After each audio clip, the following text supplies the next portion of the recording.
ان opposed اس دفعہ election conduct کروائیں گے سینٹ کا. وجہ اس کی یہ ہے کہ لین دین کے الزامات ہوتے ہیں, پیسوں کے الزامات ہوتے ہیں. وہاں یہ فارمولا کس نے بنایا؟ آپ سن تو لیں, پھر اس کو میں بتا دوں گا کس نے بنایا. نہیں, کس نے بنایا؟ یہ کوفی عنان نے بنایا. نہیں یار سن تو لیں. پیپلز پارٹی اور نون لیگ نے بنایا. وہ بھی اس کا حصہ تھا. ایگزیکٹلی وہ بھی اس کا حصہ تھے, انہوں نے نہیں بنایا. وہ اس کا حصہ تھے نا, حکومت. باقیوں کو بھی سن لو. اس میں جمعیت علماء اسلام فضل الرحمان گروپ بھی تھا, اس میں بلوچستان عوامی پارٹی بھی موجود تھی. نون لیگ کے کوٹے میں 3 سینیٹرز آ رہے تھے, وہ تینوں کے تینوں اپنے لے آئے ہیں, تو میں کہاں سے آیا ہوں؟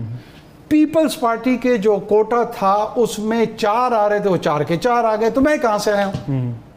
میں تو نہ نون کے ووٹوں سے آیا ہوں نہ پی پی کے ووٹوں سے. تو یہی تحقیق نہیں کی نا آپ نے, یہی تو میں عرض کر رہا ہوں. نہیں, پر اگر نہیں, میں بتا رہا ہوں, چلیں آپ پلیز کریں, میں بتا رہا ہوں آپ کو. آپ چونکہ اگر میڈیا تحقیق کر لے تو سب کی زندگی آسان ہو جائے. ٹھیک ہے, اس کے بعد ضرور الزام لگائیں.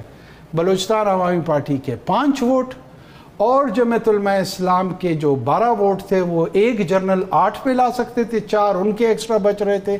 ان ووٹوں سے ان کو ٹیکنوکریٹ ملا جو ان کا مولی واسع بنا, اور میں جرنل میں مجھے 4 کے اضافی کے ساتھ میں آ سکتا تھا. یہ اس الائنس کی صورت میں بنا. اس میں پی پی کے ووٹ اور نون کے ووٹ کہاں سے؟ سر یہ ان لوگوں نے یہ فارمولا طے کیا نا. اگر یہ چاہتے اور یہ کہتے کہ ہم نے یہاں پہ اپنا بندہ کھڑا کرنا ہے. کہ آپ نے بات کی ہے. جی جی, اگر یہ چاہتے اور کہ ہم نے اپنا بندہ کھڑا کرنا ہے تو پھر تو آپ کے لیے مشکل ہو جاتی. بات کی. جی جی, پہلے آپ نے کہا آپ ان کے ووٹوں سے آئے ہیں, وہ ثابت ہو گیا کہ میں ان کے ووٹوں سے نہیں آیا. نہیں, اور مطلب جو حکومت میں لوگ ہیں ان کا اتحاد ہے, انہوں نے ایک چیز فیصلہ کیا. مجھے طاقتور تسلیم ووٹ تو وہاں پہ کسی کو نہیں پڑا نا, ووٹ تو کسی کو بھی نہیں, ایک بھی سینیٹر وہاں سے ووٹ نہیں لے کے آیا. اس فارمولے کے تحت سارے آ گئے. یا تو آپ مجھے طاقتور تسلیم کریں یا کمزور تسلیم کریں, یا یہ اسٹیبلش کریں کہ میں ان کے ووٹوں سے آیا ہوں.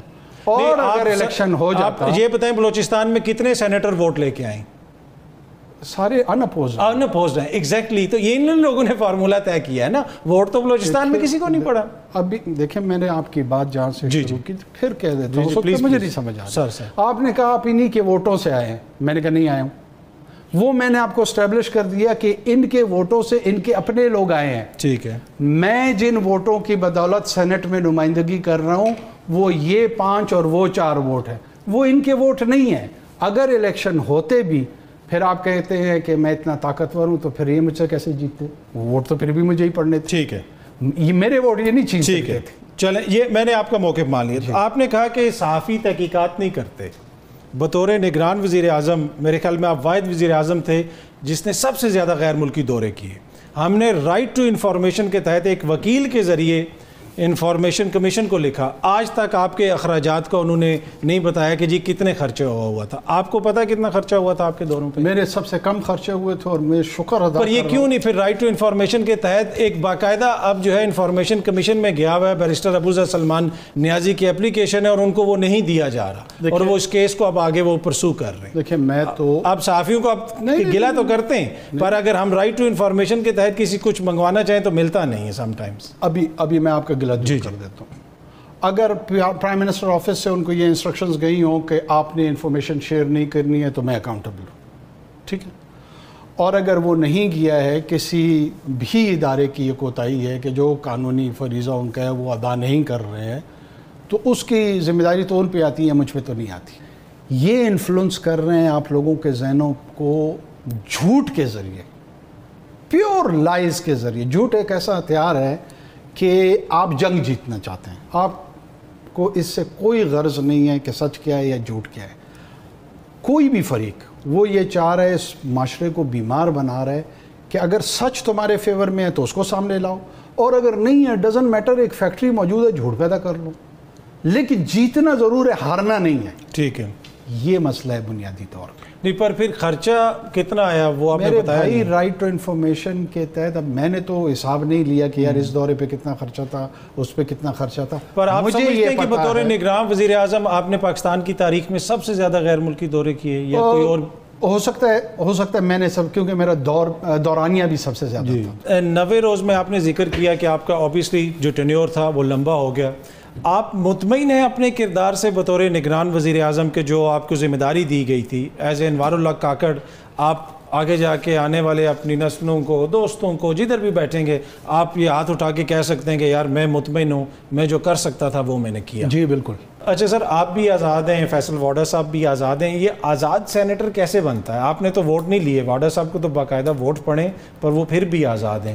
تو اگر کوئی سیاسیات کا اسٹوڈنٹ آپ کا انٹرویو سن رہا ہو، وہ آزاد سینیٹر کیسے منتخب ہو سکتا ہے؟ اس کے لیے کیا کچھ کرنا پڑتا ہے؟ کہ سیاسی جماعتوں کے تو کسی کا احسان آپ نے لیا نہیں، تو کیسے ہم منتخب ہوں پھر آزاد سینیٹر؟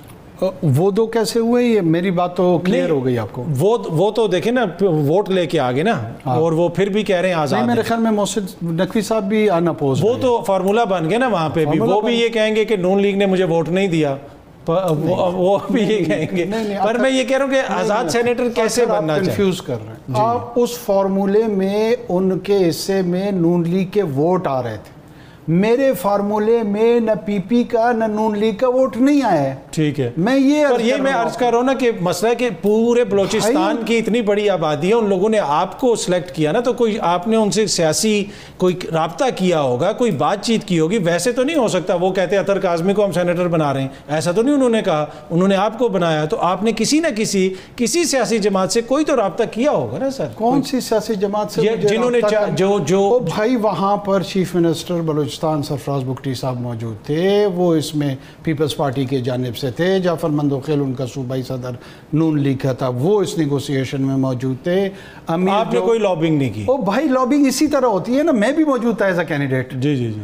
بلوچستان عوامی پارٹی بھی اپنا کینڈیڈیٹ لانا چاہ رہی تھی، جمعیت کے مولانا عبدالواسع صاحب تھے. یہ تمام لوگ اس نیگوسیشن کا لوکلی دنیا کو اس کو پتہ ہے کہ پہلے بات کوئی نہیں مان رہا تھا، سب نے کہا نہیں ہم کنٹیسٹ کریں گے.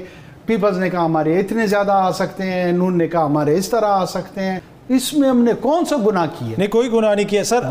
اب آپ سینیٹر ماشاءاللہ بن گئے. سرفراز بگٹی صاحب کا آپ نے ذکر کیا، وہ وزیر اعلیٰ بن گئے. محسن نقوی صاحب سینیٹر بھی بن گئے، وزیر داخلہ بھی بن گئے. کیا آپ سمجھتے ہیں کہ سر یہ آئینی اصولوں، تقاضوں اور جمہوریت کے اصولوں کے مطابق ہے کہ ایک غیر جانبدار نگران وزیر اعظم وہ اگلے سیٹ اپ میں سینیٹر بن جائے، اس کی کابینہ کا ایک بندہ جو ہے وہ وزیر اعلیٰ بن جائے، اور ایک اور صوبے کا نگران وزیر اعلیٰ نئی آنے والی حکومت میں سینیٹر بھی بن جائے اور وزیر داخلہ بھی بن جائے؟ تو پھر اس کے اوپر جو لوگ اعتراض کرتے ہیں، کہیں نہ کہیں تھوڑا وزن تو ہے نا سر اس میں. اعتراض کرنا ان کا حق ہے.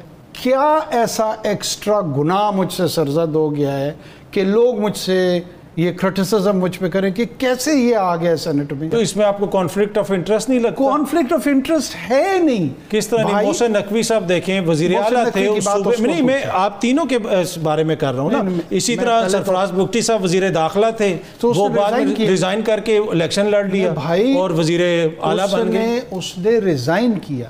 اگر وہ کیئر ٹیکر منسٹر کے طور پہ کنٹینیو ہوتا اور کتنے ماہ وہ کنٹینیو رہے؟ وہ 2-2.5 مہینے یا 3 مہینے جتنے بھی ماہ رہے ہیں. اس نے ریزائن کیا. اس کی ریزگنیشن کو لوگوں نے جو ریلیونٹ فورمز تھے وہاں پر لے کر گئے. ڈونٹ یو تھنک کہ اس پہ آئی بروز ریز ہوں گے سر؟ دیکھیں یہ پہلی دفعہ پاکستان کی تاریخ میں ہوا ہے کہ نگران سیٹ اپ کے لوگ اگلے سیٹ اپ میں اس طرح کے بیٹھے ہیں. بھائی پہلے تو نگران سیٹ اپ کے لوگ خود الیکشن لڑتے تھے کی پوسٹ پہ سر. ماشاءاللہ آپ کو پتہ ہے نا 90 کی دہائی میں نگران حکومت کے لوگ الیکشن بھی لڑتے تھے. قانون نہیں تھا موجود، پھر آپ نے قانون بنا دیا. آصف زرداری صاحب کیئر ٹیکر منسٹر تھے. اس سے پہلے کوئی نون کے حکومت ہوتی بنانے کی کوشش ہو رہی ہے. اس طرح آپ جا رہے ہیں پھر تو ہم 70 میں چلے جائیں گے، 60 میں چلے جائیں گے. ہم نے آگے جانا ہے. یہ بھائی موجودہ حکومت اور موجودہ قوانین کے تحت جب میں آپ کو ایکسپلین کر رہا ہوں کہ میں امیڈیٹ الیکشن سینیٹ کا لڑ سکتا تھا، آپ نہیں مان رہے. نہیں، میں نے کہتے ہیں کہ نہیں کہا کانفلکٹ آف انٹرسٹ ہے. آپ کو میں صرف آپ سے پوچھ رہا ہوں کہ کانفلکٹ آف انٹرسٹ آپ کو لگتا نہیں ہے؟ میں آپ کی ذات کی نہیں، ایک سوچ کی بات کروں. ہو سکتا ہے آپ اس سوچ کو بنیاد بنا کے سوال اٹھا رہے ہیں نا. میں اس سوچ کو جواب دے رہا ہوں. میں اطہر کاظمی کو تو میری لڑائی نہیں ہے، نہ میرا کانفلکٹ ہے اس کے ساتھ. اچھا، ایسے لگتا ہے کاکڑ صاحب کہ جہاں پہ آئین آپ کو فیور دیتا ہے ادھر تو آپ آئین کو مانتے ہیں بڑے اچھے اور اس کا دفاع بھی بڑا اچھا کرتے ہیں، لیکن جب 90 روز کی بات آتی ہے، دیگر معاملات کی بات آتی ہے، لوگوں کے اوپر جس قسم کی وہ پابندیاں لگیں آپ کے دور میں، مسلسل دفعہ 144 لگی رہی، پتہ لگتا تھا کہ اسلام آباد نہیں یہ پیونگ یونگ ہے. آپ ایک الیکشنز کروانے آئے تھے، لوگوں کو ریلیز نکالنے کی اجازت نہیں تھی. وہ ساری چیزیں بھی تو آئین کے اندر تھی نا. وہاں پہ آپ نے اتنا فیئرسلی اس کو ڈیفینڈ نہیں کیا. یہ گلہ آپ سے بنتا ہے یا نہیں بنتا؟ دیکھیں میرا آپ کا یہ بات آپ نے بڑی اچھی کی کہ آئین جہاں ہمیں سوٹ کرتا ہے نا تو ہم وہیں آئین کی بات کرتے ہیں، جہاں ہمیں آئین سوٹ نہیں کرتا ہے تو ہم وہاں پر آئین کی بات نہیں کرتے. یہ المیہ سب کا ہے. پر آپ نہیں سمجھتے سر اس میں جو سیاسی شخصیات ہیں، رانا ثناء اللہ صاحب ٹی وی پہ بیٹھ کے کہیں گے کہ محسن نقوی کی مرضی ہوتی تو وہ وزیر اعظم بھی بن جاتا، ہم کچھ نہیں کر سکتے. اب یہ دیکھیں نا، عوام پھر کہیں آؤٹ آف دا بلو تو کوئی چیز نہیں نکالتی ہے. نون کا ترجمان ہوں نہیں، میں صرف یہ عرض کر رہا ہوں کہ میں عوام کے بیاف پہ میں یہ کہہ رہا ہوں کہ جو عوام جو یہ کرتی ہے کوشچن، وہ اس لیے کرتی ہے کہ سیاسی شخصیات، حکومتی شخصیات یہ کہیں کہ محسن نقوی کی مہربانی ہے کہ وہ وزیر داخلہ پہ رک گیا ہے، تو پھر دیکھیں کوشچنز تو ہوں گے. میں نے عرض کیا آپ کو، آپ مجھ سے یہ سوال اپنے طور پہ کر لیں، میں کیوں نون یا ران صاحب یا کسی اور صاحب کے حوالے سے کوئی گفتگو کروں؟ مناسب نہیں ہے. جس آئین کو آپ جس کا ذکر کر رہے ہیں اسی آئین کے اندر لکھا ہوا ہے کہ پیسفل اسمبلی کا رائٹ، الیکشنز پیریڈ کے دوران جلسے جلوس کا رائٹ. آپ نے پیونگ یونگ بنا دیا اسلام آباد کو. لگتا ایسے تھا کہ ایک جماعت کی ہر گاڑی کے پیچھے آپ نے دفعہ 144 لکھا ہوا ہے، اس کے لیڈران جدھر جاتے تھے. یہ کیوں نہیں آپ نے ان کو یہاں پہ جلسے جلوس کرنے دیے؟ یہ بات آپ کی اب یہ اس دائرے میں ہے جس کا جواب بنتا ہے. ناظرین، آپ نے ویڈیو ملاحظہ فرمائی. ناظرین، اطہر کاظمی نے جتنے بھی سوال کیے ہیں کسی سوال کا بھی جواب اس شخص کے پاس نہیں تھا. ناظرین، اس شخص نے 2 سال صرف اپنے مزے لیے ہیں اور عیاشیاں کی ہیں اور صرف ملک کی دورے کیے ہیں، انہی میں اس نے 2 سال گزارے ہیں. اور تیسرا کام اس نے صرف یہ کیا ہے، پی ٹی آئی کو ٹارگٹ کیا ہے. جو کچھ مسلم لیگ نواز کہتی تھی وہ یہ کرتا تھا، اور اس نے اس وقت پی ٹی آئی پر مکمل پابندیاں لگائیں، ان کے جلسوں پر پابندیاں لگائیں، حتیٰ کہ تمام ہر قسم کے ظلم اس شخص نے ڈھائے ہیں. اس وقت یہ وقتی بادشاہ تھا اور اس نے اس بادشاہت کا ناجائز فائدہ اٹھایا. لیکن دیکھ لیں آج آپ تمام باتوں سے مکر رہا ہے. ناظرین، گندم اسکینڈل جو ہے سارا کیس اس کا تھا، حتیٰ کہ اس سے بھی مکر رہا ہے. اور کس طرح اس کو شفافیت اس گندم اسکینڈل کیس میں مل گئی ہے، اس کو کسی نے پوچھا نہیں. ناظرین، یہ ہیں وہ ملک پاکستان کے چہرے جنہوں نے اس ملک کے پاکستان کو تباہی کی طرف دھکیل دیا ہے. پھر باتیں کرتے ہیں، سوانے خواب عوام کو دکھاتے ہیں. اللہ تعالیٰ یہ ان سے حساب لے، کیونکہ عوام کا تو انہوں نے خون چوس لیا ہے اور اس وقت عوام بیچاری مہنگائی کی چکی میں پس رہی ہے، لیکن ان لوگوں کو اپنی عیاشیوں کی پڑی ہے. ناظرین، آپ نے ویڈیو ملاحظہ فرمائی. اس ویڈیو کے بارے میں آپ کی کیا رائے ہے؟ کمنٹ سیکشن میں قیمتی رائے دیجیے، اور اگلی ویڈیو تک آپ نے میزبان کو دیجیے اجازت. اللہ حافظ.